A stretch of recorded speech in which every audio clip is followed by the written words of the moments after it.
Hola queridos amigos de Bensígueme Online que se están uniendo a través de Enlace de Fe. Estamos muy contentos de que ya haya pasado casi una semana desde la conferencia general pasada y muy contentos de haber recibido tan buenos mensajes. Seguramente todos han tenido comentarios en sus hogares con sus hermanos y acerca de los grandes temas que se vieron. Es probable que en algún momento hagamos algunas conexiones con algunos líderes, hermanos en general, para poder compartir más de estos mensajes, porque la idea de las conferencias es poder entregar el mensaje a muchas personas. Eh, Vamos a relacionar, de hecho, la clase de hoy con algunos de esos mensajes muy bonitos que hubo el sábado y domingo pasados. La clase de hoy se llama He aquí es completo mi gozo. Entonces abarca 3 capítulos que son muy hermosos. Ustedes se habrán dado cuenta de lo potentes que son en su mensaje y en el espíritu que nos deja al leerlos. La misma imagen aquí expresa a Jesucristo con sus 12 elegidos, más la multitud que estaba ahí escuchando, en una situación bastante milagrosa que vamos a también mostrar hoy día. Bien, si nos vamos directamente a las escrituras para aprovechar el tiempo, nos daremos cuenta que en el mismo resumen se habla, en los 3 resúmenes de los 3 capítulos, se habla de oración o ministración en cualquiera de los 3. De eso se trata la clase hoy día, así que es un tema muy importante. Me encantaría poder introducir a esta clase, digamos, con algo que es sumamente interesante comprender y es algo que yo lo adecué a mi forma de aprender las escrituras, de recibir revelación. Generalmente, cuando bien joven, pensaba que la revelación solo era a través de la oración. Y si bien es cierto, es el medio más potente que tenemos, pero cuando se acompaña de otras cosas, la revelación llega de forma más clara y relevante para nuestra vida. Acá empieza este capítulo hablando de la invitación de Cristo a meditar, a pedir y a prepararse. Entonces primero les exhorta a meditar las cosas que Él les había dicho, luego a pedir al Padre en su nombre para entender y luego prepararse para recibir más mañana, ¿cierto? Entonces es un modelo que está ahí inserto en un solo versículo, pero que nos va a traer grandes bendiciones a lo largo de nuestra vida, que podamos entender que en la meditación hay mucho que aprender. Y me he dado cuenta que cuando he estudiado para estas mismas clases, por ejemplo, o para enseñarle a un joven en nuestro barrio, o cualquier situación en la cual haya que ministrar a alguien, me he dado cuenta que al meditar y dejar minutos sobre un tema que recién leí, dando vueltas en mis cabeza, en mi corazón, hace que el espíritu me pueda fácilmente expandir el conocimiento y las formas en que relaciono ese conocimiento con mi vida, con mis experiencias, con las de otros que he visto y poder enseñarlo de manera más poderosa. Entonces, usemos este modelo para aprender de una mejor manera. Y obviamente ese preparado vuestras mentes para mañana quiere decir que también todo a su tiempo. El Señor también tiene un modelo de ir sumando a lo que ya sabemos. La leche, ¿cierto? Después la carne, eso ya lo hemos visto en clases pasadas.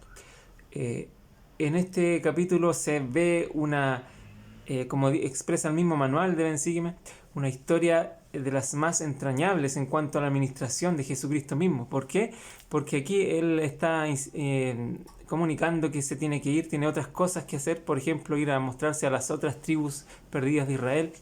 Eh, en el fondo él tenía cosas importantes que hacer.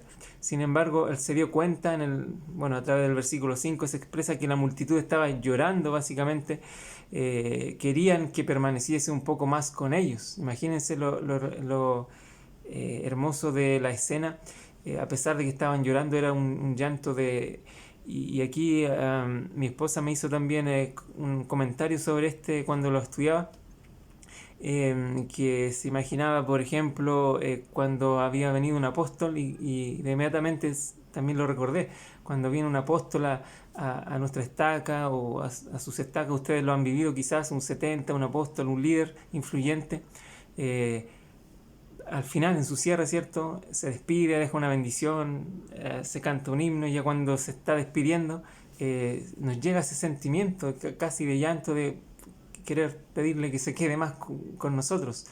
Y no sé si también les ha pasado incluso al invitar a un par de misioneros o misioneras a comer con ustedes, que yo sé que todos comprendemos que tienen su tiempo, sus reglas, no pueden permanecer mucho tiempo comiendo.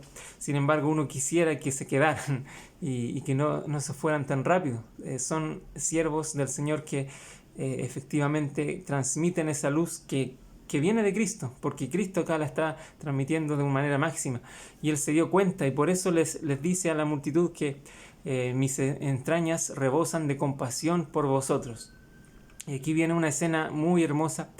En este versículo 7, a mí me encanta más en inglés, porque en inglés aparece 3 veces la palabra any, refiriéndose a, significa cualquier. Se podría traducir quizás de otra forma diciendo que tenéis cualquier enfermo entre vosotros o tenéis cualquiera que sea cojo o ciego, y al final que estén afligidos de cualquier manera. Entonces hace mucho hincapié en esa palabra que en el fondo acá también se ve en este versículo, en esta traducción de todas maneras se enseña lo mismo, que el Señor bendice a cualquier tipo de persona, en cualquier tipo de situación de aflicción que tenga. No hay un límite, no solo llamó a los que fueran solamente ciegos o a los que solamente tuvieran hambre, por ejemplo. Mandó una invitación a todas las personas que tuvieran alguna necesidad, porque tenía compasión. Y dice, y vuelve a decir, mis entrañas rebosan de misericordia. Pues percibo que deseáis que os muestre lo que he hecho por vuestros hermanos en Jerusalén, pero porque veo que vuestra fe es suficiente para que yo os sane. Un gran principio que aprendemos, que la fe, bueno, tiene que haber un grado en el cual ya es suficiente para producir ciertos milagros. En este sentido, el mismo Señor Jesucristo está diciendo que merecían esta sanación y está haciendo esta invitación por eso.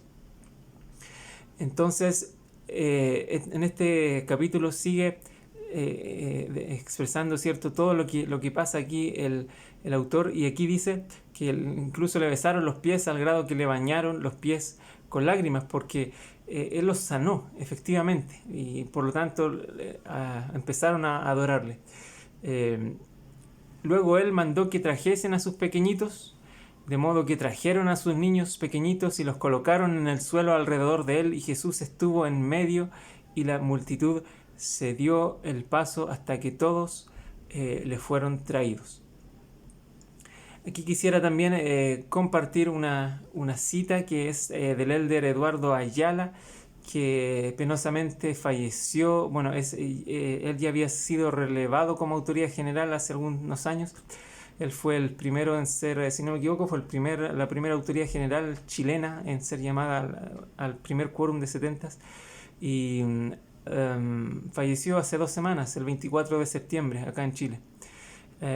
Y él habló de una situación que él presenció cuando era presidente de Estaca que me conmueve el alma con respecto a esta situación de estos niñitos pequeños. Una de las expresiones más grandes que he visto de amor por los niños ocurrió cuando yo servía como presidente de Estaca en Chile. El presidente Kimball visitó Chile en una conferencia de área. Miembros de la iglesia de 4 países se reunieron en un estadio que tenía capacidad para unas 15.000 personas. Le preguntamos al presidente Kimball qué quería hacer después de la conferencia. Con los ojos llenos de lágrimas dijo: me gustaría ver a los niños. Uno de los líderes del sacerdocio anunció por el micrófono que el presidente Kimball deseaba darle la mano o bendecir a cada uno de los niños que se encontraban en el estadio. La gente quedó atónita, se hizo un gran silencio. El presidente Kimball saludó a unos 2.000 niños, uno por uno, llorando al darles la mano o besarlos o ponerles las manos sobre la cabeza para bendecirlos. Los niños fueron muy reverentes y lo miraron a él y lloraron también. Él dijo que nunca había sentido ese tipo de espíritu en su vida. Fue un momento formidable en la vida de todos los miembros de la iglesia que estuvieron allí.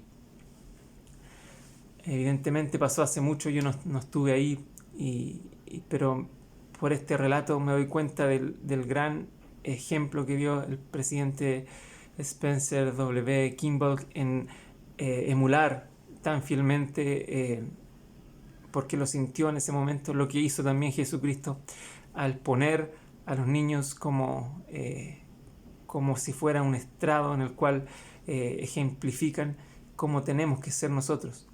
Y eso también me recuerda a este mismo modelo que está en 3 Nefi 17. Podemos fijarnos de manera muy clara que lo primero que hace Cristo es sanar a los adultos, traer sanación a ellos, ayudarles a estar bien, a ellos primero, para que después, mucho más abajo, ¿cierto? En alguna parte aparece la invitación de, como dice aquí en el 23, mirad a vuestros pequeñitos. Recién después de toda esta administración, después de bendecir a los niños y después de haber sanado a los adultos.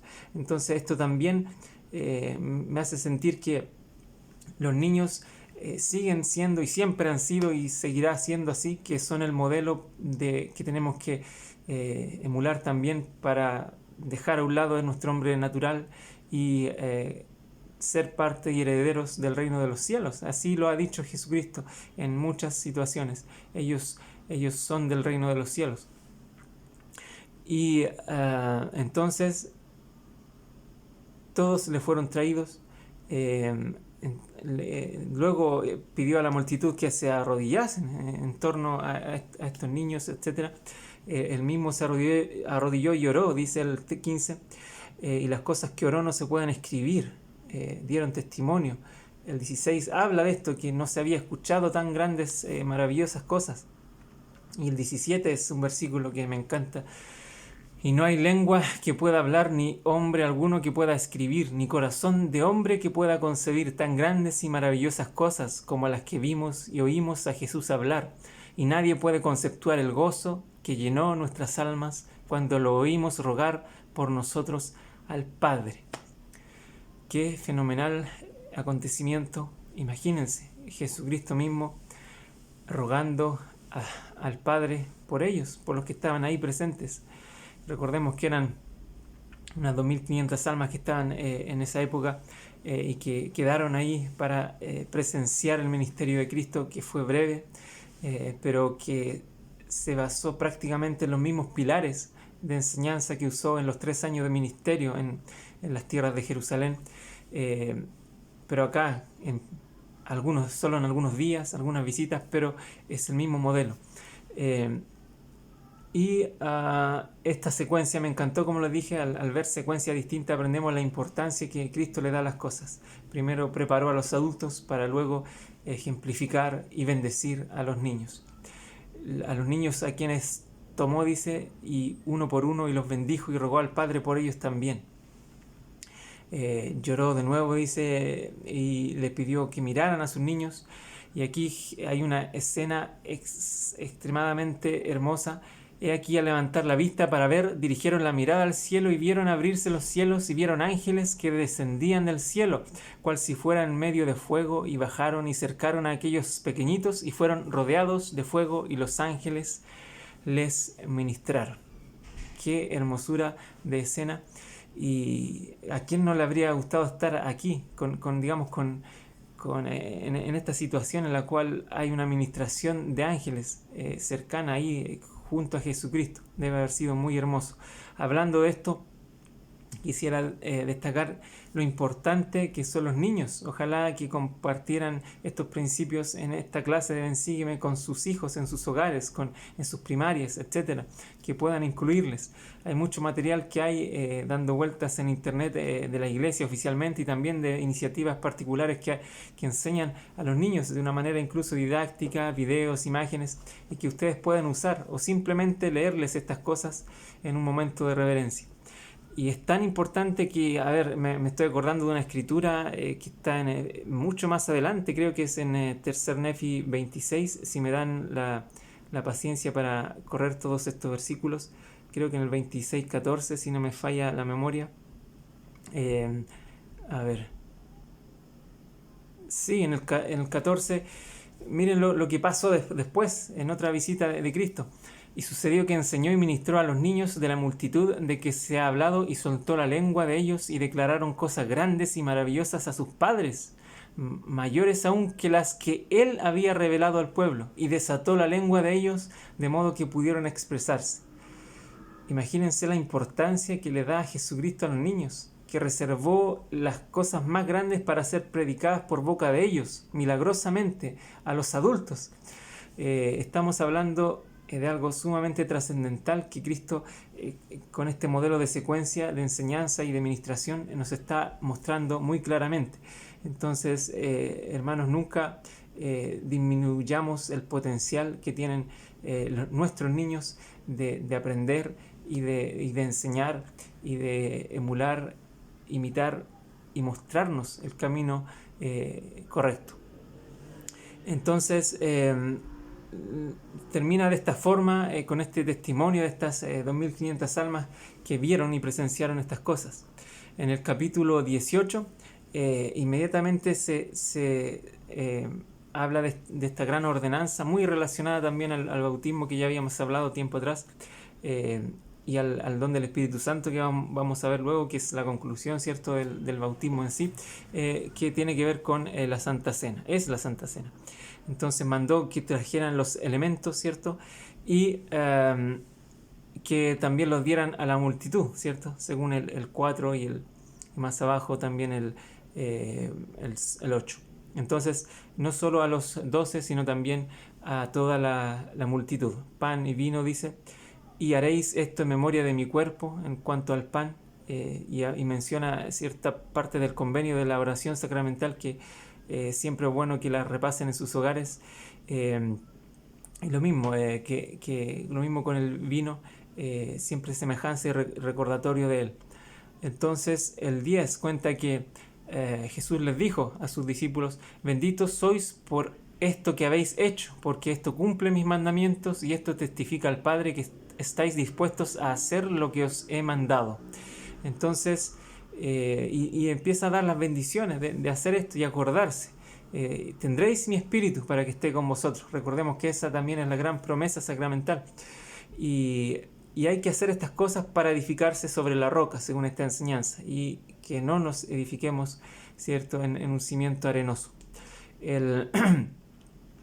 Y acá empieza a introducir nuevamente la oración, tan importante la oración que ya habíamos visto en el capítulo anterior, y acá sigue con el velar y orar siempre, no sea que el diablo os tiente, dice, y sea llevado cautivos, y menciona nuevamente por acá el 18, repite nuevamente: debéis velar y orar siempre, no sea que entréis en tentación.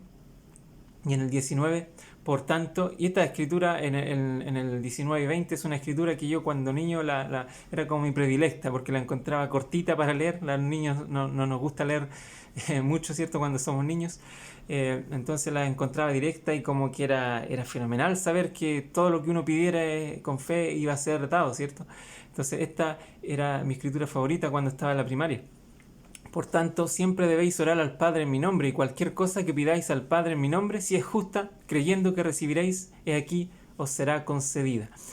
Siempre debéis orar al Padre en mi nombre. Eso es un consejo extremadamente importante, y después vamos a ver también en otras clases a qué se refiere el continuamente estar orando, que no necesariamente es estar orando en la posición de oración, tiene que ver con muchas otras cosas. Pero con respecto a eso también, el presidente Ballard, que seguramente todos ustedes vieron la conferencia, él habló de un tema demasiado sencillo, ¿cierto?, que cualquiera podría decir, usó un mensaje para algo tan sencillo, pero la oración, además de ser sencilla, es totalmente trascendental y esencial en nuestro progreso. El presidente Ballard, quisiera leer este extracto del discurso en un minuto para que podamos recordar lo que el presidente, en función del quórum de los 12 apóstoles, ha dicho hace una semana. Hoy extiendo mi llamado a la oración a todas las personas de todos los países del mundo. No importa cómo ores o a quién ores, por favor ejerce tu fe, sea cual sea, y orar por vuestro país y por vuestros líderes nacionales. Les aseguro a cada uno de ustedes que el Señor los conoce, que es consciente de su preocupación y angustia y que los ama íntima y personalmente, profunda y eternamente. El humillarnos y buscar la inspiración del cielo para perseverar o conquistar lo que tenemos ante nosotros será nuestra manera más segura de avanzar con confianza a través de estos tiempos difíciles. Los invito a orar siempre. Oren por su familia, oren por los líderes de las naciones, oren por las personas valientes que están en la primera línea en las batallas actuales contra las plagas ambientales, políticas y biológicas que afectan a todas las personas en todo el mundo, a los ricos y a los pobres, a los jóvenes y a los viejos. Orar por la justicia, la paz, los pobres y los enfermos a menudo no es suficiente. Después de arrodillarnos en oración tenemos que levantarnos y hacer lo que podamos para ayudarnos tanto a nosotros mismos como a los demás. La oración nos elevará y nos unirá como individuos, como familias, como iglesia y como humanidad. La oración influirá en los científicos y les ayudará a descubrir las vacunas y medicamentos que pondrán fin a esta pandemia. La oración consolará a aquellos que han perdido a un ser querido. Eso nos guiará en saber qué hacer para nuestra propia protección personal.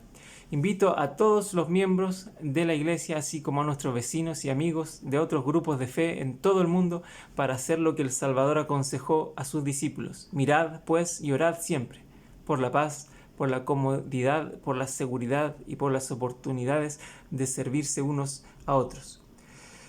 En el fondo es una plegaria para orar, para hacer plegarias, para suplicar, y que lo hagamos con mayor sentimiento, con mayor fe y con mayor frecuencia, porque la oración, como también dijo el Elder Holland en alguna ocasión, es una de las mayores pruebas que Dios tiene acerca de nuestra creencia en la divinidad.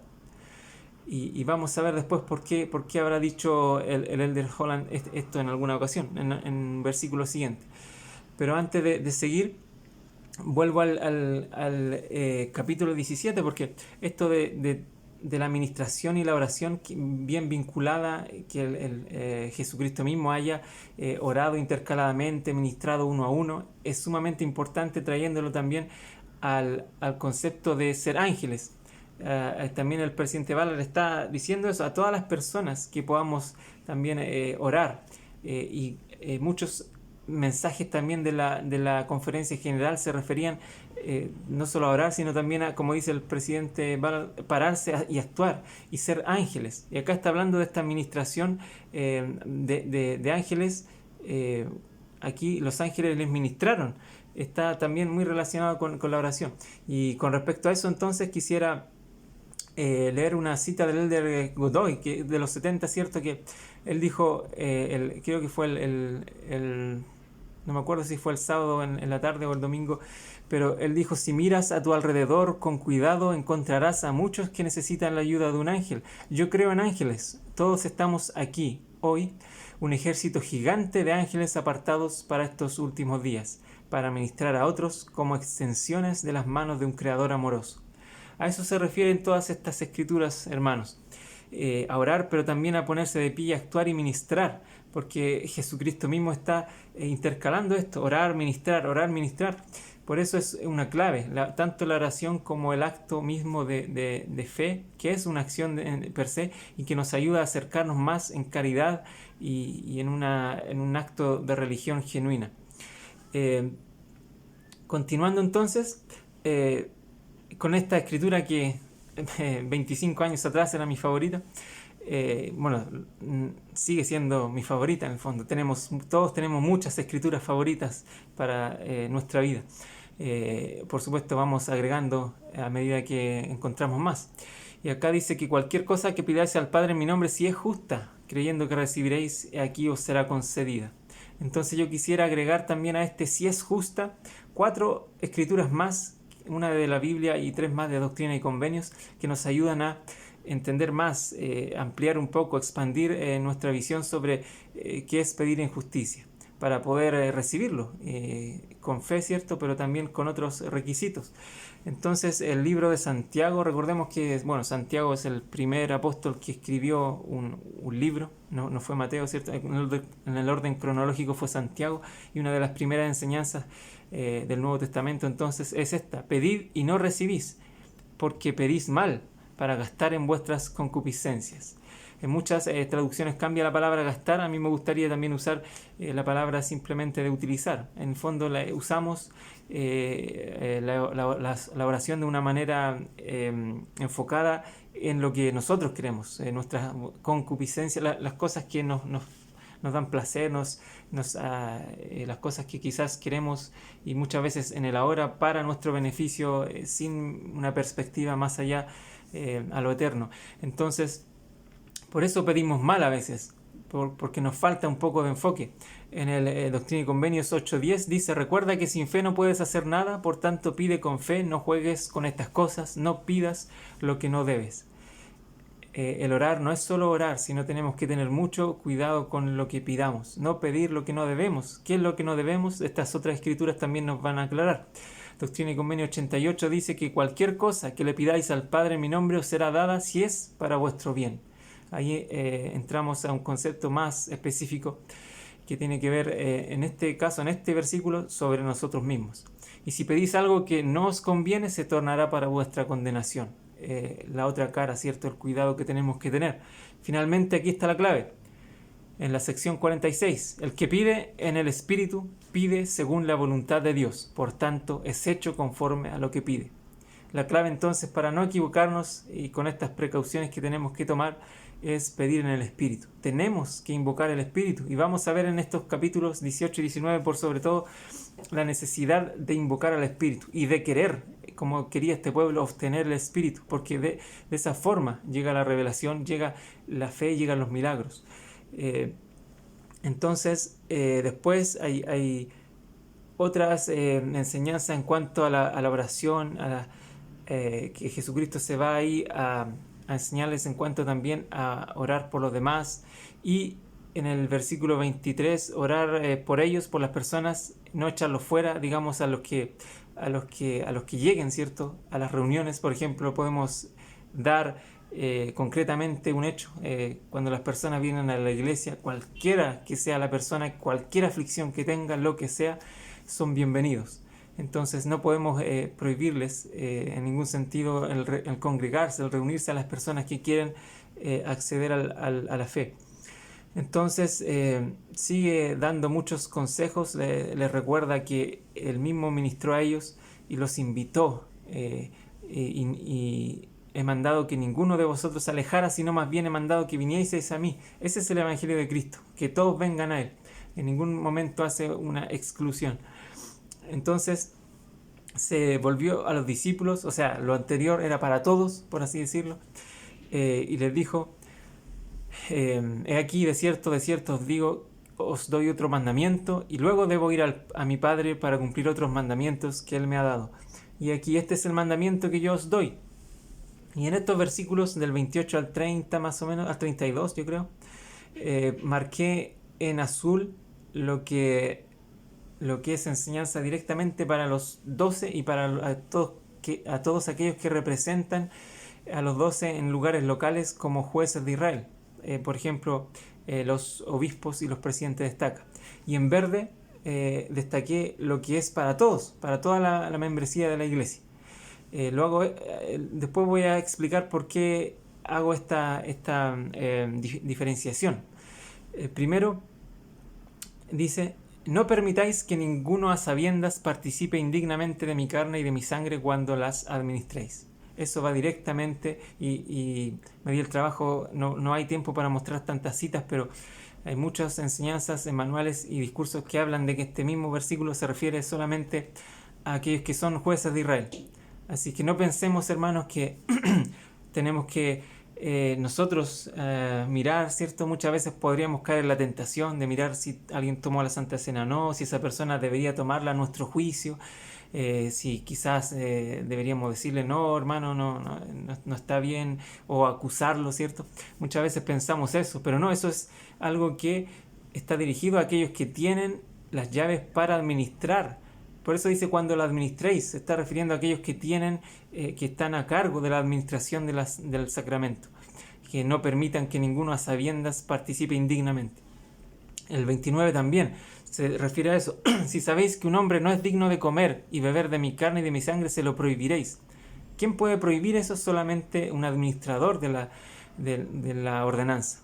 No pensemos que por ser miembros tenemos como un derecho de andar mirando si el otro hermano lo hace, si no lo hace, eso no. Las relaciones sacramentales que van de un lado del convenio en nuestra parte y del otro el Padre Celestial y Jesucristo, es netamente es una relación entre estos agentes, no es una relación grupal. Y esto va para todos, sin embargo, no lo echaréis de entre vosotros si alguien hiciera eso o supiéramos de algo, sino que le ministraréis y oraréis al Padre por él, en mi nombre. O sea, hay que demostrar amor. Y si acontece que se arrepiente y es bautizado en mi nombre, entonces lo recibiréis y le daréis de mi carne y sangre. ¿Quién le dará? Nuevamente dirigido a los líderes. Es el deber de darle la Santa Cena a aquellos que están arrepentidos y son miembros de la iglesia. Pero si no se arrepiente, nuevamente dirigido a los líderes, no será contado entre los de mi pueblo, porque ellos son los que hacen actualmente los líderes locales el tema de ser contado o no ser contado.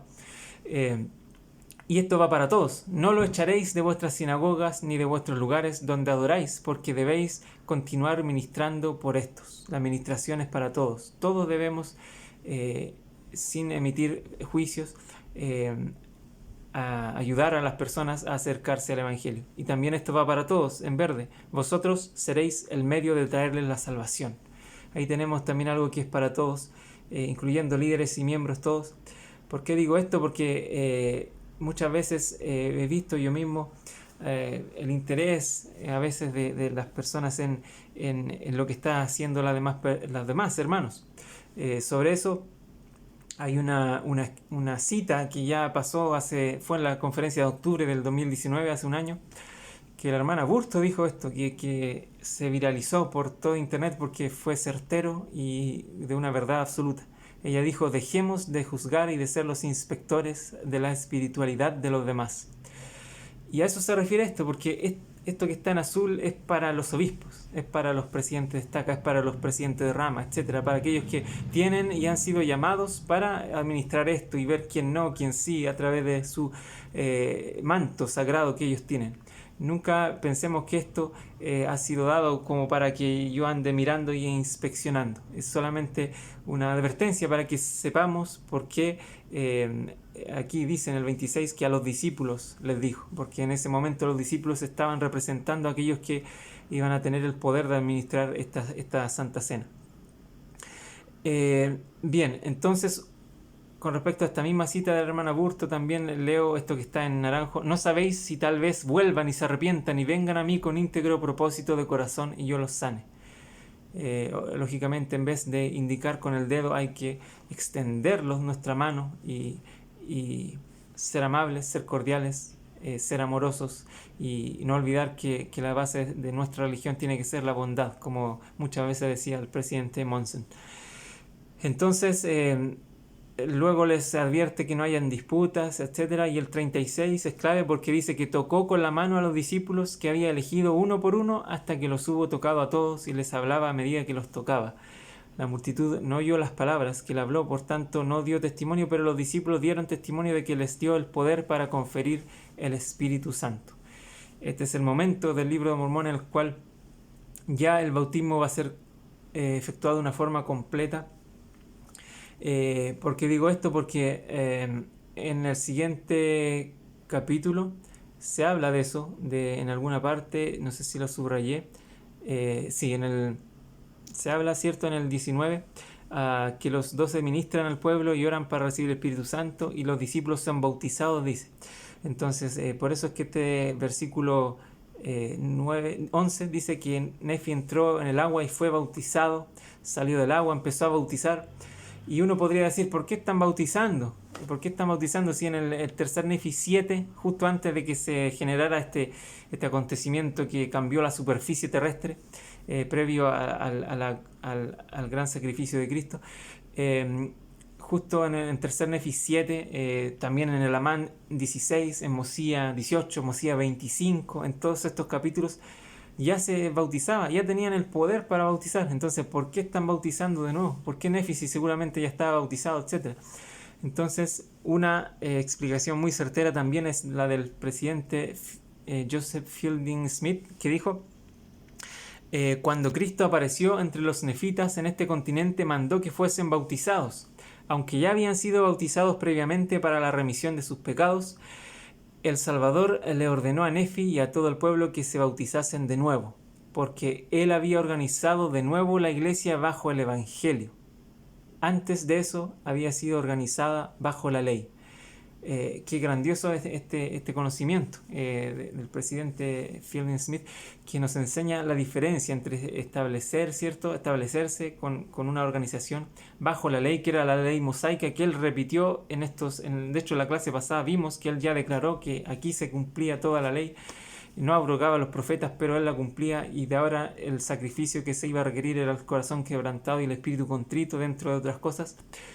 Y por lo tanto, ahora la iglesia estaba organizada bajo los principios del Evangelio, que él está declarando, que son la fe, el arrepentimiento, y ahora está indicando el bautismo y el Espíritu Santo, y el perseverar, por supuesto. Eso es el Evangelio. Adicional a esto, dice: por la misma razón, José Smith y aquellos que habían sido bautizados antes del 6 de abril de 1830 fueron bautizados de nuevo el día de la organización de la iglesia. Increíble también comprender esto. Eso creo que lo dijo el elder McConkie, no el presidente Smith. Pero es certero, es verdadero. Siempre también pasó en el Nuevo Testamento. Hubo una situación también ahí, no la vamos a ahondar, en cuál hubo que bautizar de nuevo, porque hay diferencias de propósitos en cuanto al bautismo. Si bien es para remisión de pecados, también es para pertenecer y ser miembro de una iglesia. Y hay otros también propósitos relevantes del ser bautizado. Es materia también que vamos a repetir en una clase futura, porque se da nuevamente este tema, pero es ideal también hacer este paralelo aquí.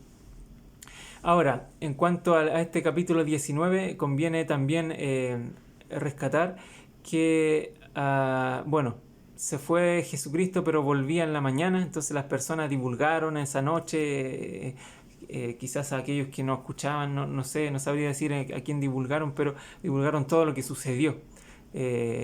Entonces se mencionan los nombres de los 12, ¿cierto? Dice también que los 12 instruyeron a la multitud, hicieron que se arrodillase al suelo, después se fueron a la orilla y sucedió esto de los bautismos. Y dice el 13, ¿cierto?, que hubieron salido del agua, el Espíritu Santo descendió sobre ellos y fueron llenos del Espíritu Santo y de fuego, ¿cierto?, una vez que fueron bautizados. Por aquí salía también, oraron por lo que más deseaban, y su deseo era que les fuese dado el Espíritu Santo. Qué genial saber eso, de que eso era lo que más deseaban, que les fuese dado el Espíritu Santo. Y me atrevo a decir, hermanos, que esa es una de las grandes razones por las que estos hermanos que presenciaron todas estas cosas y sus descendientes directos, varias generaciones, pudieron estar en rectitud al menos por 200 años, que vamos a ver después.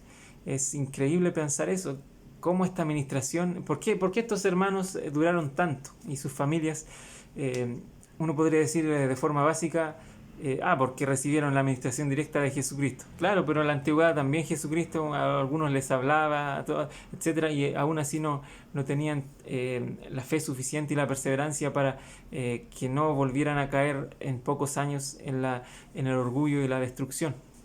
Pero aquí me atrevo a decir que esta podría ser una de las claves, que ellos lo que más deseaban era que les fuese dado el Espíritu Santo. Y esta es la clave también, porque antes se bautizaba solamente y luego se ministraba, etcétera, se vivía, se organizaba, pero ahora era un derecho el don, el Espíritu iba a acompañarles. Imaginen la gran diferencia que hace esto, el estar en la iglesia con el don del Espíritu Santo como un derecho, un convenio que nos da el derecho de tener el Espíritu constante y recordarlo y atraerlo nuevamente, renovarlo en la Santa Cena, esta promesa. En la antigüedad, que solamente quizás el Espíritu venía, luchaba con ellos, se iba después, Por supuesto que al tener el don no nos asegura tampoco la compañía, pero sí nos asegura el derecho a la accesibilidad cuando somos dignos. Y también otra clave importante de por qué esta gran multitud de personas, miles de personas también, más de 2000 y sus familias, duraron tanto en la rectitud. Quizás podría atreverme a decir que es por esto, porque Jesucristo mismo se dio cuenta que ellos querían que Jesucristo estuviera con ellos al punto de llorar, de tener ese gran amor por Jesucristo que estaba en el capítulo 17. Entonces hay muchos indicios que hablan muy bien de estos miembros de la iglesia que acompañaban a Nefi y los discípulos. Entonces dice que se fueron envueltos cual si fuera por fuego, y descendió del cielo y la multitud lo vio y dio testimonio, y descendieron ángeles del cielo y les ministraron otra vez. Sucedió que mientras los ángeles estaban ministrando a los discípulos, he aquí Jesús llegó y se puso en medio de ellos y les ministró. Qué genial todo esto que aparece aquí. Y quisiera también de rescatar que en los próximos versículos de 3 Nefi 19 se ve claramente la figura de abogado en Jesucristo y sus acciones, para que tengan presente a medida que lo vamos viendo. Entonces hizo que se arrodillaran y que oraran. Empezó a orar y oraron a Jesús, ¿cierto? Los discípulos, llamándolo su Señor y su Dios. Esta es una situación, digamos, especial y única. Acá también el Elder McConkie dice que hay una razón especial por la cual se hizo esto en esta ocasión y por única vez. Jesús ya les había enseñado a orar al Padre en su nombre, cosa que hicieron primero. Jesús estaba presente ante ellos como símbolo del Padre. Verlo a Él era como ver al Padre, y orarle a Él era como orarle al Padre. Fue una situación especial y única. No se ha visto en en otro lugar. Entonces, oraban a Él por esta razón. Además, una razón adicional está precisamente en las mismas Escrituras. En el versículo 22 dice: ves que creen en mí porque los oyes, y oran a mí porque estoy con ellos. Esa es una razón bastante lógica. Oran a mí porque estoy con ellos. Un miembro de la divinidad, de la Trinidad, está con ellos. Podían y sintieron, y es algo que sintieron hacer, orar al Padre. ¿Por qué digo sintieron? Porque en alguna parte dice que no multiplicaban muchas palabras, porque les era manifestado lo que debían suplicar, y estaban llenos de anhelo. Imagínense, la oración era en el Espíritu, como dijimos recién en Doctrina y Convenios 46, creo que era, que la clave es pedir en el Espíritu, y de esa forma tenemos éxito en nuestras oraciones, y vemos cómo suceden estos milagros. Otra cosa que me encanta rescatar es: ves que creen en mí porque los oyes. Y aquí digo nuevamente la cita que alguna vez me aprendí del Elder Holland, que él dice que la oración es, o más bien lo dijo de otra forma, lo dijo como una de las mejores maneras que el Padre Celestial tiene para evidenciar nuestra creencia en Él, es la forma en que se nos ve y se nos oye orar. Entonces, aquí dice: ves que creen en mí porque los oyes. Jesucristo mismo está también abogando. Recordemos lo que está haciendo ante el Padre en estos versículos finales de 3 Nefi 19. Está orando por ellos, a favor de ellos. Ves que creen en mí porque los oyes, le está diciendo Jesucristo al Padre, y que oran a mí porque estoy con ellos. Está tratando de mostrar al Padre lo buenos también que son, la parte buena de este pueblo, aun cuando evidentemente no comprendían todas las cosas. Ruega que le den el Espíritu Santo, porque es lo que más deseaban, dice el 21. Y te ruego por ellos, por los que han de creer en sus palabras, y empieza a hablar de la unidad. De hecho ya estaba hablando de eso, pero en el fondo lo que hay aquí en 3 Nefi 19, en estos últimos versículos también, algunos versículos que hablan de unidad, es básicamente la oración intercesora que está en Juan 17, que acá está resumida en 3 Nefi 19, pero es lo mismo. Y de esa forma Jesucristo les enseña esta unidad. Llegaron a estar blancos en semblantes, es como si fuera una especie de transfiguración. No estoy seguro, no puedo asegurarlo, pero pareciera ser. Ellos seguían orando, otra vez se apartó de ellos y oró de nuevo, dando las gracias por la purificación a aquellos que escogió a causa de su fe, ¿cierto? Y nuevamente una plegaria parecida a la de Juan 17, en el versículo 29, en cuanto a la unidad, de que todos sean uno como Él es en el Padre. Y cuando Jesús hubo hablado estas palabras, vino otra vez a sus discípulos, y aquí oraban a Él constantemente sin cesar, y de nuevo Él les sonrió. Estaban blancos, se alejó un poco, oró al Padre, pero esta vez, la tercera vez, dice que la lengua no puede expresar las palabras que oró, ni pueden ser escritas por hombre alguno las palabras que oró. Y la multitud oyó y da testimonio, y se abrieron sus corazones y comprendieron en sus corazones las palabras que él oró. Porque tampoco habría sido edificante que no hubieran entendido nada, quizás en cuanto al lenguaje, que tiene sus limitaciones. Sin embargo, el corazón, cuando está lleno del Espíritu, no tiene limitaciones para comprender las cosas espirituales. Por eso aquí dice que se abrieron estos corazones y comprendieron ahí. Es tan hermoso este capítulo, y por lo tanto concluye en esta gran frase de Cristo que me imagino los consoló bastante. Jamás he visto fe tan grande entre todos los judíos, por tanto no pude mostrarles tan grandes milagros por motivo de su incredulidad. Qué afortunados fueron estos hermanos de poder estar ahí con Jesucristo y ser prácticamente elogiados por Él, a causa de su fe, a causa de sus anhelos, porque estaban llenos de anhelos, dice. Y qué hermoso pensar que también nosotros podemos estarlo, tener ese anhelo constante de hacer el bien, de mejorar, ese anhelo que tenemos previo a la conferencia general y que tenemos al día siguiente incluso, y que lamentablemente por las situaciones cotidianas de la vida y las pruebas de esta vida y se va a veces olvidando, quedando atrás en el tiempo. Esperemos que no sea así, que podamos luchar para que ese anhelo lo podamos mantener y podamos estar preparados y más preparados cada día para hacer nuestro trabajo diario de administración, de oración, de santidad, haciéndonos santos, más santos de los últimos días cada vez. Les dejo mi testimonio de que sé sin duda alguna que Jesucristo es el único medio para llegar al Padre, que nos da salvación. Síganle a Él, es el llamado del nombre de este programa, ven, sígueme, para que podamos recordar que en cada instancia en que aprendemos algo de Él es porque Él nos llama, y Él está dispuesto a quien muchos, ojalá todos sus hijos le siguieran y para ser bendecidos. Entonces yo lo sé y lo comparto con todos ustedes en el nombre de nuestro Señor Jesucristo. Amén.